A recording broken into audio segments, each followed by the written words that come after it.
Hello and welcome back to my YouTube channel. तो आज इस वीडियो में हम कैनाल सिस्टम इन स्पॉन्जेस को पढ़ रहे हैं। इससे पहले भी हम कैनाल सिस्टम को पढ़ चुके हैं, लेकिन उसमें हमने केवल जो साइकॉन का कैनाल सिस्टम था उसे ही कवर किया था। इस वीडियो में हम कैनाल सिस्टम के तीनों टाइप्स को कवर करेंगे। तो सबसे फर्स्ट है इसमें कंटेंट में हम देखेंगे इसमें इंट्रोडक्शन, उसके बाद कंपोनेंट्स ऑफ कैनाल सिस्टम, उसके बाद टाइप्स ऑफ कैनाल सिस्टम, और उसके बाद तीनों जो टाइप्स हैं इसके उनको पढ़ेंगे और लास्ट में इसका सिग्निफिकेंस पढ़ेंगे। तो सबसे फर्स्ट जो है हम इसके जो बेसिक कैरेक्टर्स हैं उनको पढ़ लेते हैं। तो सबसे फर्स्ट है इसमें कि जो स्पॉन्जेस होते हैं वो फाइलम पोरीफेरा के मेंबर्स होते हैं। ये एक्वेटिक एनिमल होते हैं, प्रिमिटिव मल्टी सेलुलर एनिमल्स होते हैं जिनमें सेलुलर लेवल का ऑर्गेनाइजेशन देखने को मिलता है। सेडेंट्री होते हैं यानी कि जो अटैच टू द सबस्ट्रेटम, यानी कि ये एक ही जगह पर रहते हैं, मूवमेंट नहीं कर पाते हैं एक जगह से दूसरी जगह पर। तो और इसके अलावा ये होते हैं डिपेंडेंट ऑन वाटर करंट, यानी कि जो वाटर करंट होता है इन पर ये डिपेंडेंट होते हैं। तो सेडेंट्री होते हैं, एक्वेटिक होते हैं और वाटर करंट पर डिपेंड होते हैं। तो इसके लिए इनकी जो बॉडी होती है उनमें बहुत सारे परफोरेशंस होते हैं इन इनग्रेशन और एग्रेशन ऑफ वाटर के लिए, यानी कि जो वाटर है उसके बॉडी में प्रवेश करने के लिए और उससे बाहर निकलने के लिए जो होते हैं इसमें बहुत सारे परफोरेशंस होते हैं जो मिलकर के कैनाल सिस्टम बनाते हैं। और जो कैनाल सिस्टम होता है वो फाइलम पोरीफेरा का एक कैरेक्टरिस्टिक फीचर होता है। इसे हम एक्विफेरस सिस्टम भी कहते हैं। तो इसके बाद अब हम पढ़ते हैं इसमें कंपोनेंट्स को। तो सबसे फर्स्ट हम देखते हैं कि जो ओपनिंग होती है पोरीफेरा यानी कि स्पॉन्जेस में जो ओपनिंग होती है वो दो टाइप की होती है। एक होती है इसमें ऑस्टिया और दूसरी होती है ऑस्कुलम। ऑस्टिया जो होती है वो बहुत सारी नंबर्स में मिलती है, और जो ये ऑस्टिया होती है ये एक स्पेशल सेल से घिरी होती है जिन्हें हम मायोसाइट्स कहते हैं। और मायोसाइट्स जो होती हैं स्पिंस्टर काम करती हैं, यानी कि जो ये ऑस्टिया होती हैं इनको खोलने और बंद करने का काम करती हैं, और सेम काम ये ऑस्कुलम में भी करती है। और जो ऑस्टिया होता है उसके थ्रू जो वाटर करंट होता है स्पॉन्जेस की बॉडी में एंटर करता है और ऑस्कुलम के थ्रू वो इनकी बॉडी से बाहर चले जाता है। तो इसके अलावा जो इनके बीच में सेंटर में कैविटी होती है उसे हम स्पॉन्जोसियल कहते हैं। और इसके अलावा इसमें कैनाल्स होती हैं जो जिन्हें हम बॉडी वॉल में फोल्ड्स के नाम से जानते हैं। तो जो बॉडी वॉल में फोल्ड होते हैं उन्हें हम कैनाल्स कहते हैं, और ये तीन टाइप की होती है। फर्स्ट आता है इसमें इनकरेंट कैनाल। इनकरेंट कैनाल जो होती है वो बॉडी वॉल में इन्वेजिनेशन से होती है, मतलब बॉडी वॉल में अंदर की तरफ जो ग्रोथ होती है उसके थ्रू ये अराइज होती हैं, जो हम डायग्राम में एरो से देख सकते हैं। इसके अलावा जो इनकरेंट कैनाल होती है वो लीड करते हैं, यानी कि जो खुलती है वो रेडियल कैनाल में खुलती है प्रोसोपाइल्स के थ्रू। और इनकरेंट कैनाल जो होती है नॉन फ्लैजिलेटेड होती है क्योंकि ये पिनेकोसाइड से लाइंड होती है। पिनेकोसाइड जो होती हैं वो फ्लैट सेल्स होती हैं जो स्पॉन्जेस की बाहर की बॉडी होती है उसको कवर करके रहती हैं। नेक्स्ट आती है इसमें रेडियल कैनाल जो होती है आउटग्रोथ होती है बॉडी वॉल की, और आउटग्रोथ होती है बॉडी वॉल की इवेजिनेशन से ये अराइज होती हैं, जो हम डायग्राम में देख रहे हैं, यानी कि जो बाहर की तरफ जो होती है ग्रोथ होती है। ठीक है, तो इसके अलावा जो रेडियल कैनाल होती है वो एक्सकरेंट कैनाल में खुलती है एपोपाइल्स के थ्रू, और रेडियल कैनाल जो होती है वो फ्लैजिलेटेड होती है और लाइंड होती है कोएनोसाइट्स के थ्रू। कोएनोसाइट्स जो होती हैं कॉलर सेल होती हैं जो वाटर करंट को फ्लो में हेल्प करती हैं। ठीक है, इसके बाद नेक्स्ट आता है एक्सकरेंट कैनाल। एक्सकरेंट कैनाल जो होती है प्रेजेंट होती है रेडियल कैनाल के बिलो में, और ये जो होती है लाइंड होती है कोएनोसाइट से। और जो एक्सकरेंट कैनाल होती है वो ओपन होती है स्पॉन्जोसियल में गैस्ट्रिक ऑस्टिया के थ्रू। तो इसके बाद अब हम इसमें स्पॉन्जेस का जनरल बॉडी प्लान पढ़ लेते हैं। तो जनरल बॉडी प्लान में जो वाटर होता है सबसे फर्स्ट ऑस्टिया के थ्रू बॉडी में एंटर करता है, और एंटर करने के बाद वो स्पॉन्जोसियल में जाता है। स्पॉन्जोसियल जो होता है लाइंड होता है कोएनोसाइट से। कोएनोसाइट से भी हमने बताया कि कॉलर सेल्स होती हैं। इसके बाद जो वाटर होता है वो स्पॉन्जोसियल से ऑस्कुलम के थ्रू बॉडी से बाहर चला जाता है। तो इसके बाद अब हम पढ़ते हैं टाइप्स ऑफ कैनाल सिस्टम। जो स्पॉन्जेस की बॉडी होती है उनमें जो अरेंजमेंट होता है वो डिफरेंट टाइप का होता है, और इसके डिफरेंट टाइप के अरेंजमेंट में इनमें जो कॉम्प्लेक्सिटी होती है वो बढ़ती जाती है। तो कॉम्प्लेक्सिटी के बेस पे ही कैनाल सिस्टम को तीन टाइप्स में डिवाइड किया गया है। सबसे फर्स्ट है ascon type of canal system, second है इसमें sycon type of canal system और थर्ड है इसमें leucon type of canal system. तो सबसे फर्स्ट अब हम पढ़ेंगे ascon type of canal. Ascon type of canal system.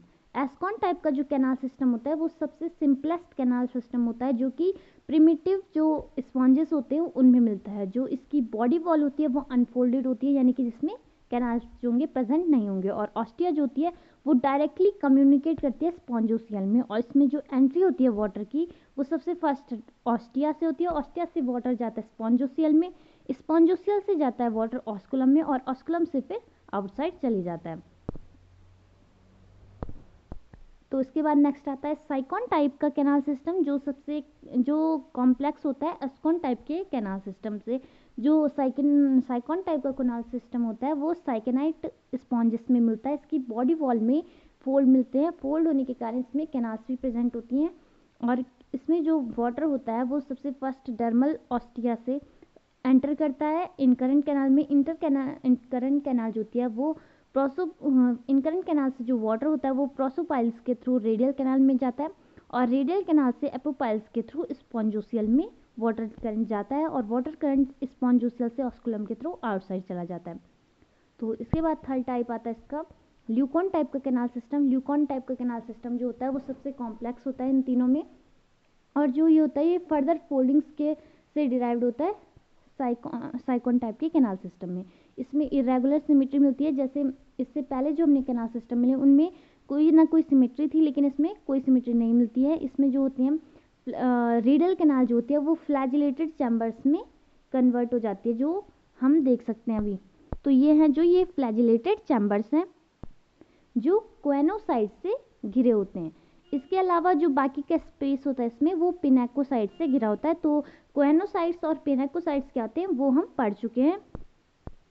Radial canal थी वो फ्लैजिलेटेड चैम्बर में इसमें कन्वर्ट हो जाती है, और जो इनकरेंट कैनाल होती है वो फ्लैजिलेटेड चैम्बर्स में खुलती है प्रोसोपाइल्स के थ्रू, और जो एक्सकरेंट कैनाल और उसके बाद जो फ्लैजिलेटेड चैम्बर्स होते हैं वो एक्सकरेंट कैनाल में खुलते हैं एपोपाइल्स के थ्रू। और इसमें जो स्पॉन्जोसियल होता है वो बहुत नैरो होता है या फिर अपसेंट होता है।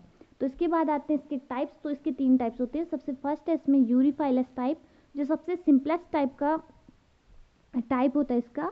तो इस टाइप में जो फ्लैजिलेटेड चैम्बर्स होते हैं वो डायरेक्टली इसमें डायरेक्टली वो कम्युनिकेट करते हैं एक्सकरेंट कैनाल में एपोपाइल्स के थ्रू। ठीक है, तो इसमें जो एंट्री ऑफ वाटर होती है वो ऑस्टिया से सबडर्मल स्पेस में होती है। सबडर्मल स्पेस से ये इनकरेंट कैनाल में होती है, इनकरेंट कैनाल से प्रोसोपाइल्स में होती है, प्रोसोपाइल्स से ये फ्लैजिलेटेड चैम्बर्स में होती है, और फ्लैजिलेटेड चैम्बर्स हमें पता है एपोपाइल्स के थ्रू एक्सकरेंट कैनाल में खुलते हैं।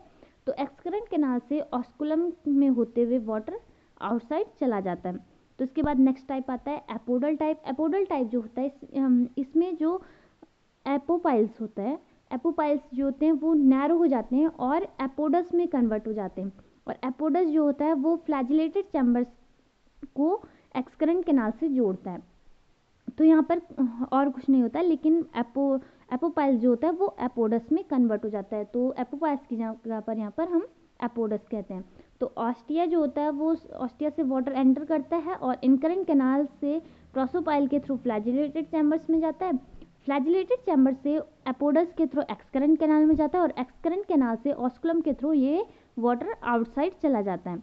तो इसके बाद इसमें थर्ड टाइप आता है लास्ट टाइप, जिसे हम कहते हैं डिप्लोडल टाइप। ठीक है, तो इसमें एपोडस में कन्वर्ट हो जाता है नैरो होकर के, और जो प्रोसोडस होता है वो नैरो होकर के प्रोसोपाइल जो होता है वो नैरो होकर के प्रोसोडस में कन्वर्ट हो जाता है।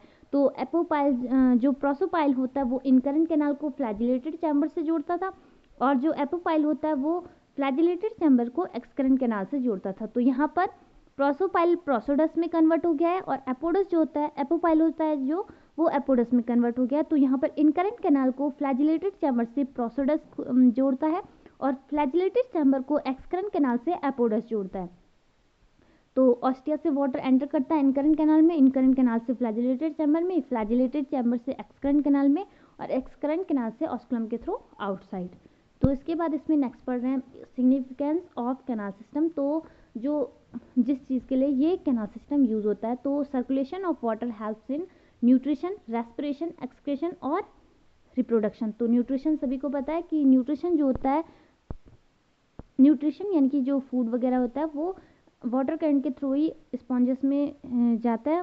इसके अलावा रेस्पिरेशन जो गैसेस के एक्सचेंजेस होते हैं, एक्सक्रीशन जो वेस्ट मटेरियल होता है वो वाटर करंट के थ्रू ही बाहर आता है, और रिप्रोडक्शन यानी कि गैमेट्स के एक्सचेंजेस में। सो ये था canal system in sponges. I hope कि ये वीडियो आपके लिए हेल्पफुल रहेगी। सो वीडियो को लाइक करें, शेयर करें और चैनल को सब्सक्राइब करना ना भूलें।